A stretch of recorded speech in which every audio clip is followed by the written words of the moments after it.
लोकतंत्र की हत्या हुई ऐसा मैं मानता हूं, या हत्या का प्रयास हो रहा है ये मैं मानता हूं, कि जम्मू कश्मीर में अभी 8 तारीख को नतीजे आएंगे।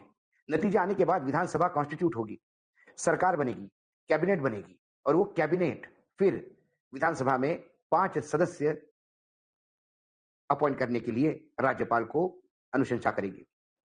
ये एक सेट नॉर्म है, इसी के तहत काम होते हैं, ऐसे ही काम होने चाहिए। लेकिन जो एलजी साहब है, उन्होंने नतीजे आने के पहले, विधानसभा कॉन्स्टिट्यूट होने के पहले, विधानसभा के 5 सदस्यों को नामांकन कर दिया, जो लोकतंत्र के मूल सिद्धांतों पर करारा हमला है।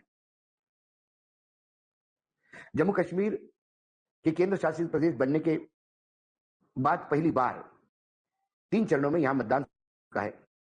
1 दशक के लंबे अंतराल के बाद नई विधानसभा सदस्यों का सरकार का गठन होगा, और उसमें जो 5 मनोनीत सदस्य होते हैं उनका अहम रोल होगा। क्योंकि जिस हिसाब से एग्जिट पोल आ रहे हैं, जिस हिसाब से वैली में खेल हो रहा है, कि कोई भी यदि एनसी, नेशनल कॉन्फ्रेंस और कांग्रेस आती तो बिल्कुल मार्जिनल रहेगी, या 2-4 कम पड़ते हैं तो, और उधर बीजेपी बाकी सब लोगों को इकट्ठा करके फिर भी यदि सत्ता में नहीं आती, क्योंकि 95 होते से ही सदस्य हाउस की संख्या वहां 48 की मेजोरिटी जरूरी है। और ये 5, क्योंकि एलजी ने इनको अपॉइंट किया है, ये बीजेपी के ही लोग होंगे और ये बीजेपी का साथ देंगे। तो कुल मिलाकर सदन बनने के पहले, नतीजे आने के पहले विधायकों को मनोनीत करने की जरूरत क्या थी? रिपोर्ट्स के मुताबिक गृह मंत्रालय की सिफारिश के आधार पर उपराज्यपाल यानी एलजी ने इन सदस्यों को नामित किया है। ये प्रक्रिया जम्मू कश्मीर पुनर्गठन अधिनियम 2019 के संशोधन के बाद पहली बार फॉलो की जाएगी। इस अधिनियम को 26 जुलाई 2023 को संशोधित किया गया था। एलजी द्वारा 5 सदस्यों को मनोनीत करने के बाद जम्मू कश्मीर की विधानसभा की स्ट्रेंथ 95 हो जाएगी, तो 48 पे बहुमत का आंकड़ा होगा। अब जम्मू कश्मीर के जो कांग्रेस के नेता हैं वो लगातार सरकार पे इस इशू को लेकर टूट पड़े हैं। उन्होंने कहा कि हम जम्मू कश्मीर में सरकार गठन के पहले उपराज्यपाल द्वारा 5 विधायकों के नामांकन का विरोध करते हैं।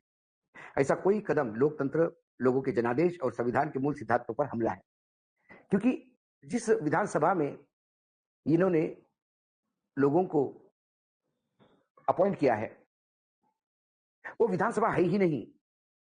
क्योंकि जब तक नतीजे नहीं आते, सर्टिफिकेट लेके विधानसभा कॉन्स्टिट्यूट नहीं होती नई, उसके पहले ये सदस्य कैसे बन गए, ये बड़ा अहम मसला है, और इसको कहीं ना कहीं संविधान पीठ ने एक बार से फिर से इसको रेखांकित करना होगा।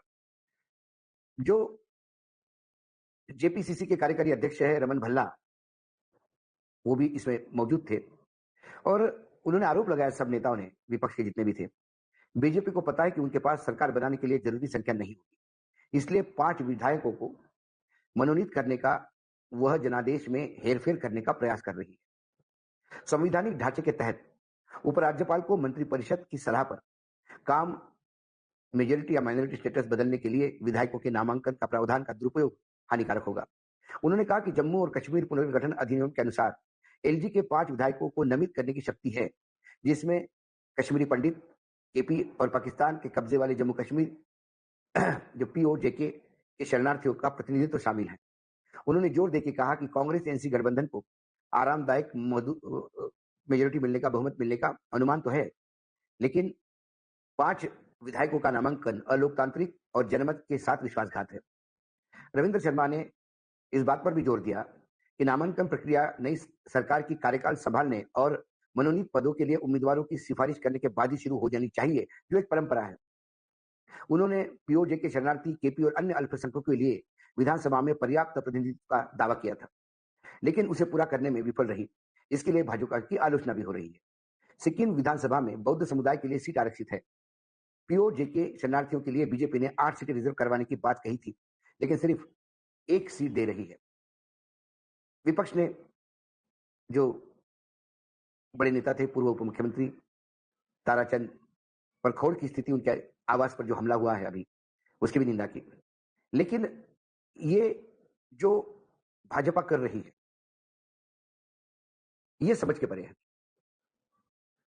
मैंने 2 उदाहरण आपके सामने रखे थे कि महाराष्ट्र का, जहां 2.5 साल तक उन्होंने कैबिनेट ने बताने के बाद भी नाम क्लियर नहीं किया और मामला सर्वोच्च न्यायालय में गया और ये मामला भी सर्वोच्च न्यायालय जाएगा क्योंकि वहां एलजी है। एलजी बाकायदा गृह मंत्रालय की अनुशंसा पे काम करता है, लेकिन जब विधानसभा ही नहीं तो उसके उम्मीदवार कैसे, उनके मेम्बरान कैसे नामांकित होंगे?